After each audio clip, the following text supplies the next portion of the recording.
Hello friends, வணக்கம் and welcome to ME spicy Tamil kitchen. இன்றைக்கி நம்மளோட சேனலில் என்ன பார்க்க போகிறோம் அப்படின்னு சொன்னால், கஷ்டம் தீரணுமா இதை வந்துட்டு கட்டாயம் வந்து செய்யுங்க அப்படின்னு சொல்லியிருக்கேன் இல்லையா. அது என்ன அப்படின்னு சொன்னால், நாம் வீட்டில் வந்துட்டு சில சமயங்கள் வந்துட்டு செடிகள் வளர்ப்போம். ஆனால் வந்து அதை வந்துட்டு சரியாக பராமரிக்கிறோமா, அதுக்கு ஒழுங்காக தண்ணி ஊற்றுறோமா, அப்புறம் வந்துட்டு அதை அப்படியே காய விட்டுட்டு எங்கேயாச்சும் போயிடுவோம். அந்த மாதிரிலாம் செய்யவே கூடாதுங்க. நாம் எப்போவுமே அந்த வளர்க்கக்கூடிய செடிகளுக்கு வந்துட்டு தண்ணீர் விட்டு நல்லா வந்துட்டு அதை எப்போவுமே செழுமையாக வச்சுக்கணுங்க.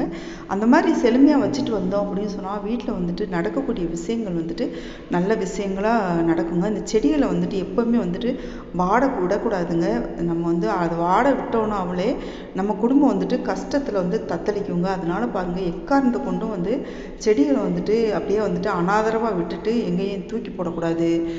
நம்மளுக்கு இப்போ வேண்டாம் அப்படின்னு சொன்னால் யாருக்காச்சும் கொடுத்து உபயோகமாக வளர்க்க கொடுத்துடணுங்க. அந்த மாதிரி இல்லாமல் ஒரு சிலர் வேண்டாம் அப்படின்னு சொன்னால் தொட்டியோடு தூக்கி அந்த பக்கம் போட்டுருவாங்க. அது காஞ்சு போய் தண்ணி ஊற்றாமல் அப்படியே காஞ்சு கருகி போய் அப்படியே அப்படியே அது கொஞ்சம் கொஞ்சமாக அந்த செடி வந்து தண்ணி இல்லாமல் செத்துரும். அதனால் பாருங்கள், அந்த தவறை மட்டும் செய்யவே செய்யாதீங்க. இந்த மாதிரி செஞ்சீங்க அப்படின்னு சொன்னால் குடும்பத்தில் வந்து கஷ்டம் வந்து நிரந்தரமாக தங்கிருங்க. இது வந்துட்டு ரொம்பவே ஒரு மைனூட்டான ஒரு விஷயங்க.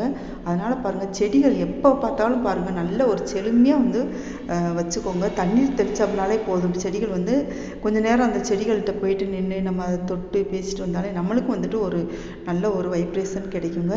ஆனால் வந்து செடி எக்காரணத்தை கொண்டும் வந்து நம்ம காய விடக்கூடாதுங்க. நம்மளுக்கு வேண்டாம் அப்படின்னு சொன்னால் நம்ம வந்துட்டு உபயோகமாக யாருக்காச்சும் கொடுத்துலாமே தவிர அதை வந்துட்டு காய விடவே கூடாது. அந்த தண்ணி வந்துட்டு நம்ம இப்போ காலையில் தண்ணி ஊற்றுறோம் இல்லையா, மதிய டைமில் கொஞ்சம் தண்ணி தெளித்து விட்டுக்கலாங்க. தெளித்து விட்டு அது எவ்வளோக்கு எவ்வளோ செழுமையாக வளருதோ அந்தளவுக்கு வந்துட்டு நம்ம குடும்பமும் வந்து செழித்து நல்ல நிலைமைக்கு வளருங்க. இதான் வந்துட்டு நம்மளோட பெரியவங்களும் சரி முன்னோர்களும் சரி சொல்லி வச்சுட்டு போயிருக்காங்க. செடியை வாட விடாத, வீட்டில் வந்து கஷ்டம் வந்து தாண்டவமாடும் அப்படின்னு சொல்லுவாங்க. அப்போல்லாம் வந்து நம்ம அதை வந்து பெருசாக எடுத்துக்க மாட்டோம். ஆனால் தயவு செஞ்சு இது மாதிரி செய்யுங்க.